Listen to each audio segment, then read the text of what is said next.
사사들이 치리하던 때에 그 땅에 흉년이 드니라. 유대 베들레헴의 한 사람이 그의 아내와 두 아들을 데리고 모압 지방에 가서 고류하였는데. 아멘. 어떻게 설 명절을 잘 보내고 계십니까? 예전과 같은 분위기는 아니지만요, 그래도 오랜만에 또 가족들을 보니까 반갑고 즐겁기도 합니다. 또 지난주에 이제 명절이 되어서요, 이제 목사님들에게 인사도 드리고 또 존경하시는 목사님과 이렇게 전화 통화도 하면서요, 또 시간을 보냈는데, 어느 한 목사님과 이제 통화하면서 이런저런 이야기를 나누었습니다.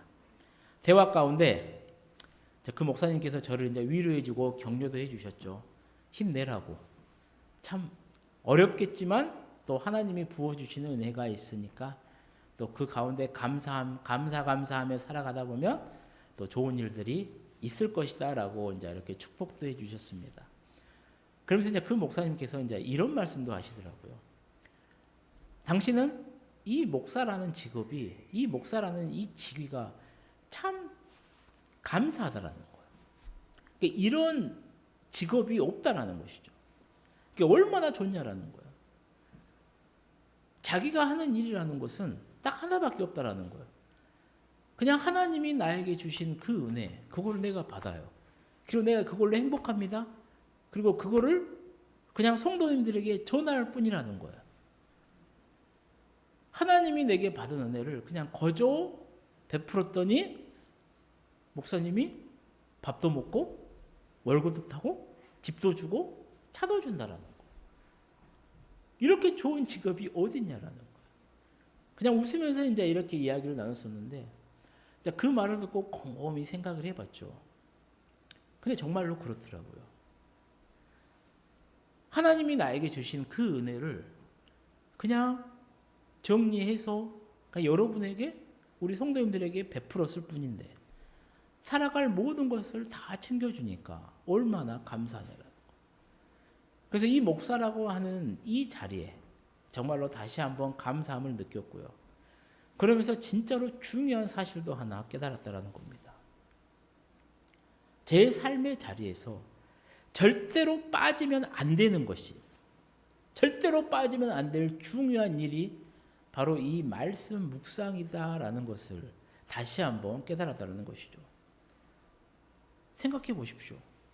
제가 하나님의 은혜를 어떻게 받겠냐고요. 제가 설교를 준비하려면 가장 먼저 무엇을 하겠냐고요. 가장 먼저 하는 거, 날마다 봐야 되는 것은 말씀입니다. 제가 말씀을 보지 않으면 어떠냐면 전 절대로 은혜를 받을 수가 없어요. 그리고 그 말은 무엇이냐면 저는 이제 밥벌이를 못한다라는 거예요. 굶어 죽을 수밖에 없다라는 거예요. 이러니 제가 밥 먹고 오늘도 살아가고 계속해서 살아가려면 제 삶의 자리에서 절대로 빠지면 안 되는 것이 이 말씀 묵상이라는 것이죠. 근데 저만 그렇냐라는 거예요. 아니라는 겁니다. 우리 모든 성도님들에게도 절대로 빼놓을 수 없는 일이 바로 이 말씀 묵상이라는 거예요. 왜냐하면 이 하나님의 말씀이요, 내 발의 등이고 내 길의 빛이 되기 때문이라는 거예요. 그러니 절대로 이 말씀을요, 내 손에서 놓지 마십시오. 그리고 읽으십시오. 내 몸이 피곤하더라도, 내가 좀 힘들더라도, 정말 시간이 없더라도, 내가 아프더라도 그냥 말씀을 읽으십시오. 그러면서 생각하세요. 성경 안에 있는 하나님의 위대하심을 보시고요. 하나님이 나를 얼마나 사랑하시는지도 한번 깨달아 보시고요. 하나님이 나를 위해 예비해 두신 그 위대한 계획들도 한번 기대해 보십시오. 내가 못 찾으니까 안 보이는 것이지 이 안에 나를 위한 모든 것들이 다 기록되어 있다는 겁니다. 그래서 예전 유대인들을 보게 되면요, 지금도 마찬가지예요. 이들은요, 말씀 묵상에 최선을 다합니다. 그들은 날마다 읊주려요. 묵상이라고 하는 것은요, 그냥 혼자 명상이 아닙니다. 가끔씩 착각하는데 묵상은 명상이 아니에요. 묵상이라고 하는 단어의 뜻은 그냥 하가 히브리어로 읊조리다라는 거예요. 이게 의성어라고 한가요? 비둘기 소리 같은 구구구구. 사자가 자기의 먹이를 지키기 위해서 으르렁거리는 거. 바로 그게 묵상이라는 뜻이는 거예요. 그러니까 입으로 구구구 계속해서 읊조리는 거예요. 내 입에서 내 귀로 들어야 된다는 겁니다. 날마다 그들은 읊조렸어요. 그리고 날마다 그들은 성경을 들었어요. 삶의 자리에서도. 또 중요한 절기가 되면요, 회당에 가서요, 공식적으로 낭송되는 그 성경의 말씀을 들으면서 자신들의 시선을 하나님께 집중을 했습니다. 그것을 다섯 두루마리, 오축서라고 불러요. 성경책을 순서대로 이야기하면 룻기, 예스더, 전도서, 아가, 예레미야, 예가입니다. 맥추절 때 그들은 이 룻기 말씀을 들어요. 그리고 부림절 때 예스더 말씀을 듣고요. 초막절 때 그들은 전도서의 말씀을 듣습니다. 그리고 6월절이 되면요, 아가서를 듣고요. 예루살렘의 성전이 파괴된 날은 그들은 예레미야, 예가라고 하는 성경책을 듣습니다. 사랑하는 성도님들, 그들이 이 절기 때마다요, 그 절기와 연관된 성경을 들으면서 낭송하면서 들었던 이유는 딱 하나밖에 없다라는 거예요. 바로 그들의 시선을 하나님께로 향하게 하기 위함이었다라는 것이죠. 그리고 이것은 정말로 의미 있는 일입니다. 그들의 삶 가운데 가장 힘들었을 때, 또 반대로 그들의 삶 가운데, 그들의 역사 가운데 그들의 생명을 구원받았었던 가장 기뻤을 때, 또 그들의 모든 것이라고 할 수 있었던 그 무엇인가가 무너져 내렸을 때, 그들이 선택한 것은요, 하나님이었습니다. 하나님을 생각했어요. 하나님의 은혜를 떠올렸습니다. 그리고 하나님께 감사하더라는 겁니다. 오늘 우리 성도님들은 어떠십니까? 삶의 자리에서 얼마나 하나님을 생각하며 살아가고 계십니까? 오늘 우리가 살펴볼 이 사사시대의 사람들처럼 평소에 내 삶의 자리에 하나님은 없고 오직 주일날만 하나님을 기억하며 살아가고 계십니까? 오늘 저는 우리 성도님들과 함께 룻기서 이 짧은 한 절을 보면서요, 내 삶의 주인이 되신 우리 하나님에 대해서 다시 한번 생각하고 우리의 시선을 하나님께로 향하는 은혜의 시간이 되어지기를 소망해 봅니다. 우리 오늘 본문 말씀을 다시 한번 읽어보도록 하겠습니다. 사사들이 치리하던 때에 그 땅에 흉년이 드니라. 유다 베들레헴에 한 사람이 그의 아내와 두 아들을 데리고 모압 지방에 가서 고류하였는데. 아멘. 사랑하는 성도님들, 성경을 우리가 읽을 때요, 그 성경책을 읽을 때 어떤 말씀을 읽더라도 중요하죠. 그런데 제일 중요하게 생각하고 좀 주의 깊게 봐야 될 게 무엇이냐면 성경의 권을 시작하는 첫 구절의 말씀이에요. 왜냐하면 그 첫 구절에가 좀 핵심이 좀 다 들어있어요. 우리가 잘 아는 구약 성경의 포문을 여는 창세기 1장 1절은요, 이렇게 시작을 하죠. 태초에 하나님이 천지를 창조하시니라 라고 말을 해요. 짧잖아요. 교회 다니는 모든 성도님들은 이 말씀을 거의 한 80%, 90% 이상은 외우실 거예요. 그런데 이 짧은 안에 들어있는 내용은요, 정말로 엄청납니다. 하나님이 세상을 창조하셨다라는 거. 그러니까 세상을 누가 다스리냐면 하나님이 섭리하시고 하나님이 만드셨고 하나님이 지금까지도 다스리고 계신다라는 그 중요한 사실을 이 짧은 한 구절로 선포하고 시작을 하더라는 겁니다. 그러면 신약 성경을 여는 마태복음 1장 1절은 어떻습니까? 우리 함께 읽어볼까요? 아브라함과 다윗의 자손 예수 그리스도의 계보라. 아멘. 성경에서 정말로 중요한 세 사람을 이야기하면요, 아브라함입니다. 믿음의 조상이잖아요. 그리고 다윗이죠. 하나님 마음에 합당한 사람. 하나님도 말씀하셨다니까요. 다윗이 지었던 그 죄, 그거 하나만 없으면 얘는 진짜 천사보다 나은 사람이 바로 다윗이었다라는 거. 그리고 당연히 메시아이신 예수 그리스도. 신약 성경은요, 이 말씀을 선포하면서 밝히고 있다는 겁니다. 오늘 룻기 1장 1절도 그렇습니다. 이 룻기서를 이해하는데 정말로 중요해요. 이렇게 시작을 하죠. 사사들이 치리하던 때에 그 땅에 흉년이 드니라. 아멘. 이 말씀에서 우리는 두 가지를 분명히 알아야 됩니다. 첫 번째는 뭐냐면 사사들이 치리하던 때는 어느 때였냐라는 것이죠. 그 다음에 두 번째는 왜 이스라엘에 흉년이 들었냐라는 거예요. 먼저 사사들이 치리하던 때는 어떻습니까? 우리 사사기 1장 1절 말씀을 함께 읽어보도록 하겠습니다. 여호수아가 죽은 후에 이스라엘 자손이 여호와께 여쭈어 이르되 우리 가운데 누가 먼저 올라가서 가나안 족속과 싸우리까? 아멘. 사사기의 첫 마디는요, 여호수아가 죽은 후에라고 시작을 해요. 우리가 여호수아가 누군지는 잘 알죠. 모세의 뒤를 이어서 이스라엘의 지도자가 된 사람입니다. 그 여호수아가 이제 죽었다라는 거예요. 이 여호수아는 모세의 뒤를 이어서 16년 동안 이 이스라엘 백성들을 이끌었습니다. 그리고 가나안 정복 전쟁을 펼치다가 버리다가 110세에 죽어요. 그때의 주전 1390년이었습니다. 그리고 이때부터 사사시대가 시작이 돼요. 그리고 이 사사시대는 언제까지 되냐면 1050년 이스라엘의 최초의 왕이었던 사울이 등극하기 전까지를 우리는 사사시대, 약 한 340~50년을 사사시대라고 이야기를 합니다. 다시 사사기 1장 1절 말씀을 보게 되면 어때요? 여호수아가 죽은 후에 이스라엘 자손이 여호와께 여쭈어 이르되라고 말을 해요. 자, 여호수아가 죽었어요. 그럼 여호수아 시대가 끝났다라는 겁니다. 그러면 새로운 시대가 열렸는데 이스라엘 백성들이 성경이 뭐라 하냐면 자신이 가진 문제를 하나님께 여쭈었다라고 해요. 그런데 우리는 여기서 생각을 해봐야 돼요. 이 이스라엘 백성들이 자신이 가진 문제를 하나님께 직접 가지고 와서 질문하신 것이 바른 행동이었냐라는 거예요. 문제가 있었냐, 문제가 없었냐를 생각해 볼 필요가 있다는 것이죠. 사사기 앞에 있는 여호수아 1장 1절 말씀 우리 함께 읽어보도록 하겠습니다. 여호와의 종 모세가 죽은 후에 여호와께서 모세의 수종자 눈의 아들 여호수아에게 말씀하여 이르시되 아멘. 똑같아요.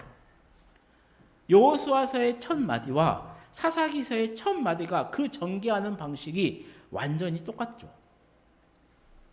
여호수아서에는 여호와의 종 모세가 죽은 후에라고 시작을 해요. 사사기서에서는요, 여호수아가 죽은 후에라고 시작을 하죠. 하지만 다른 점은 무엇이냐면요, 여호수아서에서는 모세가 죽은 후에 하나님이 여호수아에게 계속해서 말씀을 할 수 있었어요.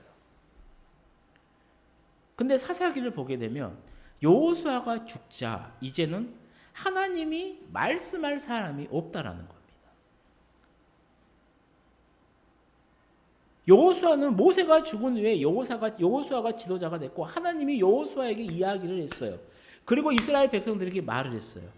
근데 사사기서를 보게 되면 어때요? 여호수아가 죽었어요. 이제 하나님이 우리에게 말씀할 사람이 없어요. 그러니까 이스라엘 백성들이 직접 하나님께 여쭈었다라는 것이죠. 왜 이렇게 되었냐라는 거예요. 그것은 여호수아의 잘못이 있습니다. 왜? 후계자를 정하지를 못 세웠어요. 정하지를 못했다라는 겁니다. 또 하나는요, 그 당시에 하나님의 음성을 듣고 백성에게 전달해야 될 지도자가 없었다라는 것은 그 시대가 영적으로 얼마나 타락했는지 그것을 우리에게 잘 보여주는 겁니다. 우리 사사기 2장 8절에서 10절 말씀을 볼까요? 정확하게 이렇게 이야기를 합니다. 여호와의 종 눈의 아들 여호수아가 110세의 죽음에 무리가 그의 기업의 경내 에브라임의 산지 가스산 북쪽 딥낫 헤레스에 장사하였고 그 세대의 사람도 다 그 조상들에게 돌아갔고 그 후에 일어난 다른 세대는 여호와를 알지 못하며 여호와께서 이스라엘을 위하여 행하신 일도 알지 못하였더라. 아멘. 자, 성경이 뭐라 해요? 여호수아와 그 시대의 사람들이 이제 다 죽었대요. 그런데 다른 세대가 등장을 해요. 그 다음 세대가. 그런데 그들의 특징이 뭐라고 하냐면요, 10절 하반절에 이래요. 그 후에 일어난 다른 세대는 여호와를 알지 못하며 여호와께서 이스라엘을 위하여 행하신 일도 알지 못하였다라고 말해요. 기가 막힌 말씀이죠. 생각해 보십시오. 여호수아가 죽었어요. 다른 세대가 등장했습니다. 그런데 그들이 하나님을 알지 못한대요. 그리고 하나님이 자신들에게 어떤 일을 행했는지도 알지 못한다는 거예요. 우리는 분명히 알잖아요. 지금 이스라엘 백성들은 하나님이 보호해 주셨기 때문에 지금까지 오늘까지 살 수 있었습니다. 하나님이 주신 음식을 먹었고요. 하나님이 주신 고기를 먹으며 지금까지 살아왔어요. 그랬던 그들이 이제는 과거 하나님이 430년 종살이하던 그들을 출애굽시켜 주신 것, 홍해를 육지처럼 건너게 해주신 것, 광야 40년 동안 지켜주시고 인도해 주셨던 것, 요단강을 육지처럼 건너게 해주셨던 것, 가나안 전쟁을 친히 이끌어 주셨다라는 이 모든 것들을 다 모른다라는 겁니다. 하나님이 우리에게 뭘 해줬는데요? 아니 더 나아가서요. 하나님이 누구냐요? 하나님을 알지 못한다라는 겁니다. 근데 성경을 보면서, 성경을 묵상하면서, 성경을 공부하면서 이 당시의 사람들만 이랬을까? 우리 한국교회 모습도 좀 비슷한 것 같다라는 겁니다. 한국교회 한 140년의 역사를 돌아보면요. 복음의 1세대들, 2세대들, 믿음의 선배들, 그리고 지금 우리들, 그리고 우리 자녀들, 다음 세대들, 한번 믿음을 한번 비교해 보십시오. 얼마나 차이가 나는지. 처음 복음을 들고 한국에 왔던 선교사님들은요, 목숨을 걸고 사역했습니다. 그리고 실제로 수많은 선교사님들이 순교를 당했어요. 그리고 그들을 통해서 복음을 받았던 믿음의 선배들은요, 일제시대, 6.25 시대, 그리고 정말로 먹고 살기 힘들었던 7, 80년대를 거칩니다. 그리고 먹고 살만한 지금 우리 시대, 그리고 전혀 어려움을 모르고 성장한 우리 다음 세대들. 신앙이 가면 갈수록 어떻게 되냐면 좀 나태해지고 있다는 겁니다. 그러니 우리가요, 사사시대의 그 사람들을 보면서 손가락질 할 수만은 없다라는 겁니다. 사사시대가 어떤 특징이 있는지 아십니까? 우리 성경을 통해 볼까요? 사사기 17장 우리 6절 말씀입니다. 그때에는 이스라엘에 왕이 없었으므로 사람마다 자기 소견에 옳은 대로 행하였더라. 아멘. 우리 사사기 21장 말씀도 읽어보겠습니다. 그때 이스라엘에 왕이 없으므로 사람이 각기 자기의 소견에 옳은 대로 행하였더라. 아멘. 사사시대 특징이 뭐예요? 사사시대에는 왕이 없었다라는 겁니다. 그들을 통치할 왕이 없었다라는 거예요. 그런데 진짜로 왕이 없었냐라고요? 아니, 왕이 있었다니까요. 누가 왕이었냐고요? 하나님이 그들을 통치하는 왕이었다라는 겁니다.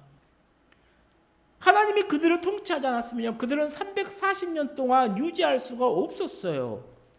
그럼에도 불구하고 그들은 보이지 않는 하나님, 내 눈에 안 보이니까 그 하나님의 법을 무시했다라는 겁니다. 하나님의 율례를 지키는 것보다 그냥 내 마음, 내 보기에 내 욕심대로 살았고요. 그들은 그렇게 죄를 범했고요. 그렇게 그들은 징벌을 받았다라는 겁니다. 그래서 사사기서를 보게 되면요, 일정한 패턴의 흐름이 있습니다. 이것을 이제 성경학자들은 우리는 죄의 사이클 아니면 죄의 쳇바퀴라고 말을 해요. 5가지 사이클이 돌아요. 첫 번째는 뭐냐면 범죄예요. 그러니까 이스라엘이 하나님께 불순종합니다. 그리고 그들이 징계를 당해요. 하나님이 적들을 통해서요, 그들에게 어려움을 주세요. 그러니까 이제 뭐를 합니까? 이스라엘 백성들이 하나님께 기도해요. 회개해요. 잘못했습니다. 우리 좀 살려주십시오. 정말로 울고 불고 막 죄를 뒤집어 쓰고 막 하나님한테 회개를 해요. 그런데 그들은 진정한 회개는 아니에요. 지금 당장 내가 힘드니까 제발 이것 좀 벗어나게 해달라고 아우성을 치는 것뿐이라는 겁니다. 그러면 하나님이요, 불쌍해요. 사사를 보내줘요. 그리고 그 문제를 해결해 줍니다. 그러면 하나님의 은혜에 감사해야 되는데요, 이들이 또 침묵해요. 그러니까 하나님의 은혜를 툭 까먹어요. 그냥 아무 말도 안 해요. 하나님께 매달려 살지 않습니다. 다시 그냥 침묵하며 살아갑니다. 그러면서 이들이 뭐래요? 하나님께 또 불순종을 해요. 그리고 또 얻어맞아요. 그리고 또 살려달라고 합니다. 그럼 하나님이 또 도와주세요? 아유 감사합니다 하고 또 입을 딱 닦아요. 그리고 또 자기 마음대로 살아가요. 340년 동안 이 흐름이 12번이 반복이 돼요. 그래서 그 내용을 소상하게 소개하는 대사사라고 불리는 6명. 그리고 사사지만 그냥 이런 일이 있었습니다라고 훅 훑고 넘어가는 6명의 소사사. 이렇게 총 12명의 사사가 등장을 해요. 그리고 이 문제들을 해결을 합니다. 이렇게 12명의 사사들이 사역을 했지만요. 그들은 모세와 여호수아와 같지 않았어요. 그들은 영적인 지도자라기보다는 급할 때 정말 그 국가적인 재난이 있었을 때 그냥 그 문제를 해결한 싸움꾼 영웅, 그냥 해결사 정도의 역할만 했다라는 거예요.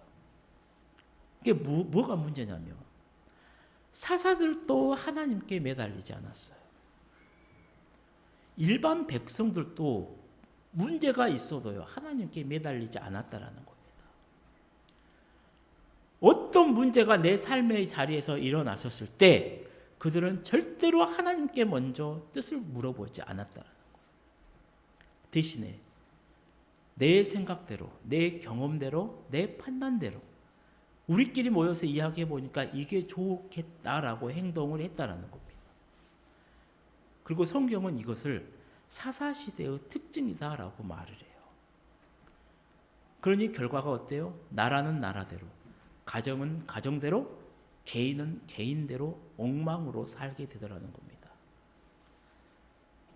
사사시대는 이것을 우리에게 분명하게 알려줘요. 그러면서 또 한편으로는 하지만 그런 시대에도 하나님이 그들을 인도했음을 우리에게 잘 보여주는 겁니다. 오늘 우리 본문 룻기 말씀도 그래요. 룻기 말씀 배경도 어디냐면 사사시대입니다. 사실 룻기서를 우리가 쉽게 생각하면 그냥 시어머니 나오미와 그 며느리였던 이방 며느리였던 룻의 이야기라고 생각을 해요. 그래서 룻기를 좀 아름다운 고부간의 이야기 정도로 생각하시는 분들도 계실 거예요. 근데 그것은 이제 성경을 너무 과소평가한 이야기고요. 이 룻기의 저자가 누군지는 몰라요. 그리고 룻기의 기록 연대도 우리는 정확하게 알지 못합니다. 그냥 룻기 마지막 절 4장에 가게 되면요. 오벳은 이새를 낳고 이새는 다윗을 낳았더라라는 말씀을 통해서 아마 다윗이 통치했던 시절에 아마 그 시대에 기록했을 것이다라고 추정할 뿐이라는 겁니다. 그런데 룻기 말씀의 핵심은 분명합니다. 정말로 최악의 시대, 정말로 인생의 흉년을 맞은 한 가정에 은밀한 하나님의 간섭하심을 보여줘요. 그리고 하나님이 간섭하셨을 때 그 가정을 통해서 하나님의 놀라운 그 구원 사역이 진행되고 있음을 우리에게 잘 보여주더라는 겁니다. 사랑하는 성도님들, 오늘 우리가 룻기서를 보면서요, 집에서 묵상하시면서 룻기서를 바라보시면서 정말로 소망해야 될 것이 무엇이냐면 최악의 시대에도요 하나님은 일하셨다라는 겁니다. 그리고 인생의 흉년이 든 가정에서도 하나님은 일하셨다라는 겁니다. 만약에 내 삶이 지금 최악이고 정말로 힘든 그 어려운 순간 그 길을 지나가고 있다고 할지라도요, 하나님은 오늘 나와 함께 그 일을 행하시고 나를 보호하시고 인도하시는 사실을 우리는 바라봐야 된다라는 겁니다. 두 번째, 그러면 왜 이스라엘 땅에 흉년이 들었냐라는 거예요. 오늘 본문 말씀은 이렇게 시작을 하잖아요. 사사들이 치리하던 때에 그 땅에 흉년이 드니라. 아멘.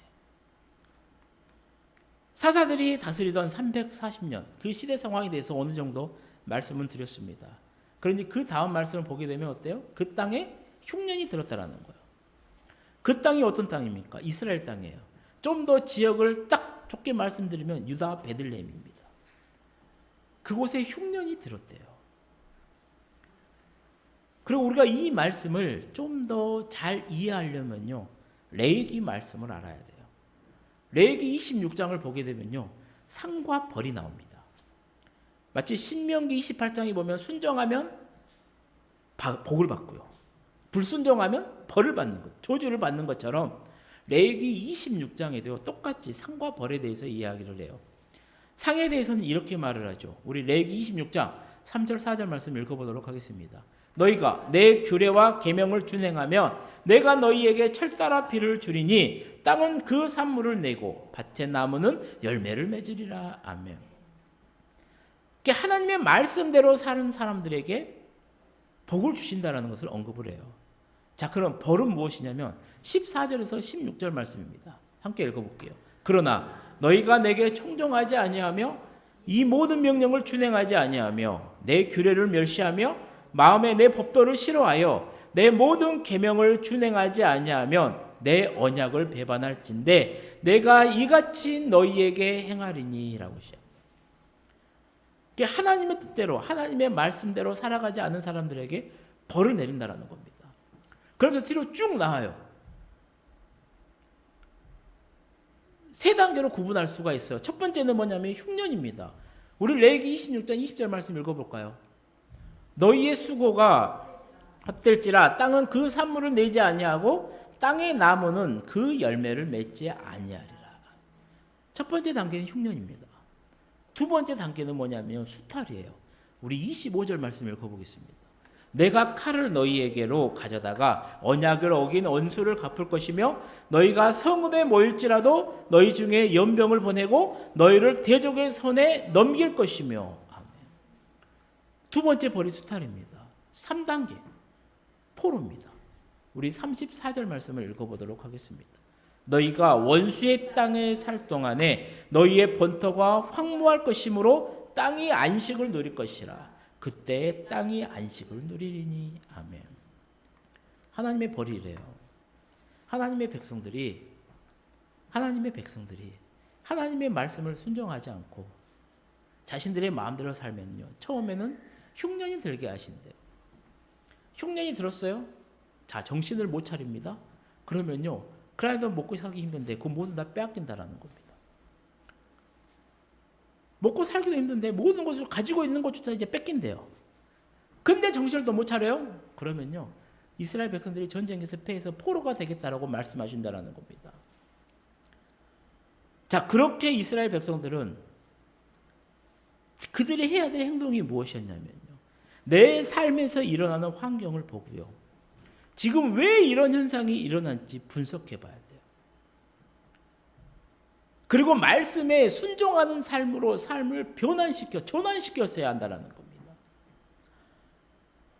오늘 본문 말씀도 한번 생각해 보십시오. 사사들이 치리하던 때에 그 땅에 흉년이 드니라 라고 시작을 해요. 이 말씀이에요. 잘 생각해 보십시오. 흉년이 들었다라는 거예요. 그러면 그들이 가장 먼저 해야 될 게 무엇이었겠습니까? 바로 하나님을 찾았어야 돼요. 하나님께 나아갔어야 돼요. 하나님께 물어봤어야 돼요. 하나님, 우리가 잘못한 것이 무엇입니까? 우리가 어떻게 하면 되겠습니까? 라고 하나님께 나아가서 여쭈었어야 돼요. 근데 문제는 뭐냐면요, 그들이 그렇게 하지 않았다라는 겁니다. 그들 역시도 선택받은 선민인 백성인 이스라엘 백성들도 세상 사람들과 똑같이 그냥 자신의 소견대로, 자신의 경험대로, 자신이 하고 싶은 대로 생각하고 결정하고 움직였다라는 것이죠. 사랑하는 성도님들, 오늘 우리 성도님들의 삶은 어떠십니까? 우리가 성경을 통해 깊게 생각해야 되고 정말로 중요하게 고민해 봐야 될 문제가 여기 있습니다. 내 삶의 영역에서 일어나는 그 수많은 문제들에 대해서 나는 어떻게 해결하고 있냐라는 거예요. 내 삶은 갈수록 영적으로 육적으로 황폐해 가는데 그 문제를 어떤 식으로 해결하고 있냐라는 거예요. 혹시 오늘 우리들도 이 사사시대의 이스라엘 백성들처럼 그냥 내 판단대로, 내 뜻에 좋은 대로, 내 경험대로 그렇게 살아가고 있지는 않냐라는 것이죠. 이제 말씀을 마치려고 합니다. 사랑하는 성도님들, 위기의 순간은 누구에게나 찾아옵니다. 하지만 그 위기를 어떻게 극복하느냐에 따라서요, 그 방법에 따라 결과는요 정말로 다르게 나오더라고요. 오늘 성도로서 정말로 내 삶에 내가 생각하지 못했던, 정말 만나고 싶지 않았던 그 문제들을 만났을 때요, 꼭 두 가지를 기억하십시오. 첫 번째는 뭐냐면요, 기도하십시오. 세상이 황폐되어 가는 그 속에서도요, 정말로 모두가 자신의 소견에 옳은 대로 살아가는 그 세난의 시대에서도요, 우리는 그렇게 하면 안 되는 겁니다. 우리는 우리의 문제를 가지고요, 하나님한테 물어봐야 됩니다. 이것이 기도입니다. 자신이 가진 구체적인 문제를 가지고 하나님께 기도하고 뜻을 물어야 된다는 것이죠. 두 번째는 무엇이냐면요, 말씀을 붙드십시오. 나의 판단 기준이 아니라, 나의 생각이 아니라 하나님의 말씀으로 해야 된다는 겁니다. 마치 판사들이 사건이 있을 때요, 과거 판례를 검토했듯이요, 의사들이 과거 치료의 사례를 검토하고 치료했듯이요, 성경은요, 우리 안에 있는 모든 것들이 다 들어있습니다. 그렇기에 나의 문제를 가지고요, 하나님의 말씀에는 뭐라고 말씀하시는지를 한번 살펴보고 그 말씀으로 하나님의 뜻을 찾아야 된다는 겁니다. 그리고 그 말씀에 순종해서요, 나의 발걸음을 돌려야 된다는 것이죠. 사랑하는 성도님들, 어쩌면 오늘 우리 시대가 룻기의 배경과 같은 사사시대는 아닌가 생각할 정도로 많은 모습이 닮아 있는 것을 보게 됩니다.